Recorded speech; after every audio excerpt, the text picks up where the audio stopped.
Hello all, I'm Purva and I'll be explaining you the notes of visual arts for NTA UGC NET exam preparation. Today is our first video in which we will be learning the first topic, which is fundamental of composition. Let's start. Our first subtopic is composition. To select and arrange is to compose. Whenever we take some shapes or colors or any element and we arrange it in a frame or any kind of space, it is composition or we are composing. Composition can be 2D, 3D and temporal. So 2D, 3D, two-dimensional, three-dimensional. Temporal means connected to the time, which is time based or which has to do something with the era or time. The composition has three basic elements: space, form and structure. So space is positive space or negative space. Usually positive space is something which is the main subject of an artwork. It means that if the topic is umbrella, let's take for an example. If the topic is umbrella, so the umbrella is the main space or the positive space acquiring, because it is the main topic, so we give more weightage to the umbrella. And negative space is the remaining space alongside with the umbrella, or in which the subordinate objects are placed. Space is finite and infinite in nature. Space is marked by frame. So in artwork, we bind a space into some constraint called frame. So the frame is what we see in the art galleries or even in the photography. There is a marked space in which the artwork is placed. Form is a thing that isolates itself from space or background. Form is positive, concrete and informative. So the form is the subject. It means this any space, or in abstract work we also called the dominant patch. It is the form. The structure is a relationship between form and space. So it is of two levels. First is physical level, which is binding components together. There's a linking part. The structure becomes the linking part of form and space. And the second is conceptual level, which is just an idea, or many times we see symbolism or any concept level connectivity. So that is the structure. Next is 7 principles of composition, in which first is pattern. It is a repetition of an element. Rhythm, it is a repetition with variation. Contrast, dissimilarity between elements. How well the elements of design work together is unity. Proportion is relative ratio among the elements. Balance, it is an equilibrium between elements based on a criterion, that how we are balancing of colors, it may be balancing of size, etc. Harmony, it is a similarity among elements with a criterion. The next is elements of composition. The first element is line. So we'll see what a line is. Line connects visual spaces between 2 points. The first and most versatile of visual element is line. It's a very basic and first. So mostly used in 2D works and universal forms of mark making. Lines determine motion, direction and energy. The two types of lines are actual lines and implied lines. The actual lines are physical lines which we see in a composition or an artwork. Those are the lines we just recognize from the artwork and they are there. And implied lines refer to a path a viewer's eye follow it. For example, we see in the painting of Oath of Horati, we see there the swords are taking our eyes towards a direction. So that those are implied lines which are not physically and actually present, but our eyes just follow them. So there are types of lines. The first is straight or classic line, which adds stability and can be vertical, horizontal or diagonal.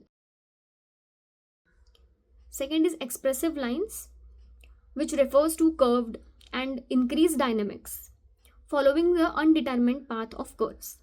Next is outline or contour lines, which creates border or edge around a shape. Then cross contour lines are delineate differences in features of surface going illusion of 3D. It is an outline of an outline basically. Cross contour. Hatch lines are a series of short lines repeated in intervals and in a single direction. And cross hatching is just the overlapping with another direction. Uh, Freehand lines express personal energy and mood of the artist.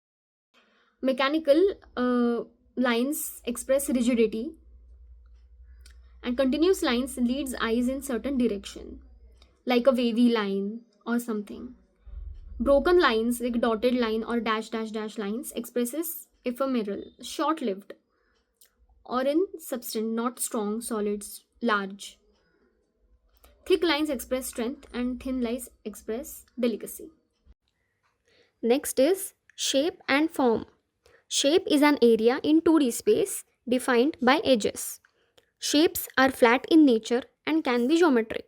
Shapes can be created through lines, textures, colors, or other shapes like triangle, circle, and square.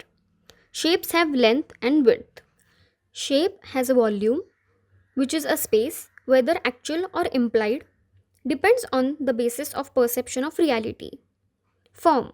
Form is a 3D object or composition in a 3D space. The concept of form is related to shape but combining two or more shapes, which creates a 3D shape called form.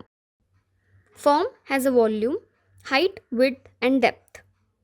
3D forms like sculpture have volume inherently. Volume can be simulated in 2D work like painting. Forms are either geometric or free form. The next element is space, which is one of the classic 7 elements of art. Space is an area around, between, and within the component of a piece. Space can be positive and negative, open or closed, shallow or deep, 2D or 3D. Space gives viewer a reference for interpreting art. There are two types of spaces, positive space and negative space, as discussed earlier. Next element is an important and most complex element called color. This element refers to use of hue in art. This color has three properties: hues, chroma or intensity, and value. Hue is a pure basic color itself without adding any tint or shade. Chroma or intensity, also known as saturation, describes vividness or purity of color. Value refers to lightness or darkness of a color. The next is tint, shade, and tone. If we see a person wearing a bright green clothes, we say it is a tint of green. If we see a person wearing a dark green, we say it's a shade of green. And when we see a person wearing a very dull or a pale green, we say it's a tone of green. Color theory was first appeared in 17th century by Isaac Newton, who discovered prism portraying spectrum of VIBGYOR when passing of white light through it. There are 4 types of colors: primary, secondary, tertiary, and quaternary. Primary colors cannot be made by mixing any color. Secondary can be obtained by mixing two primary colors. Tertiary color by adding primary and secondary colors, and quaternary by adding secondary and tertiary colors. Then we have some color schemes like complementary color scheme, when opposite color in the color wheel is placed, creating a strong contrast. Then double complementary scheme uses two sets of complementary colors to create 4 color palette. Split complementary color scheme combines a base color with its two adjacent colors of direct complementary color. And double split complementary scheme contains two pairs of complementary forming X shape on color wheel. Analogous color scheme consists range of colors adjacent in the color wheel. Triadic color scheme is a set of 3 colors forming triangle in color wheel. And lastly, warm and cool color scheme. Since the late 18th century, according to Oxford English Dictionary, warm associate with daylight or sunset and cool associates with grey or overcast day. Warm scheme has hues of red, yellows, browns and tans, and cool scheme has of blues, greens and greys. The additive color theory of James Clerk Maxwell, which is also known as the RGB model, has to do with the screens, in which addition of wavelengths of red, green, blue lights produces white light by cutting each other off. Computer monitors, TV, phones, screens, stage lights use additive color theory to produce range of color lights. Whereas subtractive color theory by Johann Wolfgang van Goethe and Michael Chevreul has to do with the printing, which is also known as the CMYK model. It is also known as the process color. It describes how pigments selectively absorb certain wavelengths and reflect the remaining ones, leaving behind a black color. It is used in printing, photography, painting. Our next element is texture. Texture is a tactile quality of surface. It stimulates the sense of sight and touch. The visual texture is used in 2D artworks, in which the artist creates the texture using lines, shading, color, etc. It is an illusion of texture by manipulation of points on smooth and flat surface of paper. The tactile, which means the actual texture, refers to the physical rendering of the surface, which we can notice by touching it. It is used in the 3D artworks like smooth, sticky, fuzzy, slick, which can be felt. For example, sandpaper, wet glass, fur, etc. Usually it is used in the collage art. Our sixth element is tonal value. Tonal value is lightness or darkness of a color hue. Values near the lighter end of spectrum are high keyed, while those near the darker end are low keyed. In 2D art, values help add mass and volume and adds the sense of lighting. High contrast is placing the light, which means the tints, against the shades, whereas low contrast results from placing mid-range with high key or a low key hue. Our last element is perspective. It is a depiction of 3D environment on 2D surface, capturing relative size, positions, appearance of objects. There are two types of perspectives. First is the linear and aerial. Linear perspective is drawn by using imaginary lines which converges at a point, which are called as vanishing points. One vanishing point is called one point perspective. Two vanishing points is called as 2 point perspectives, similarly to 3 and 4 point perspectives.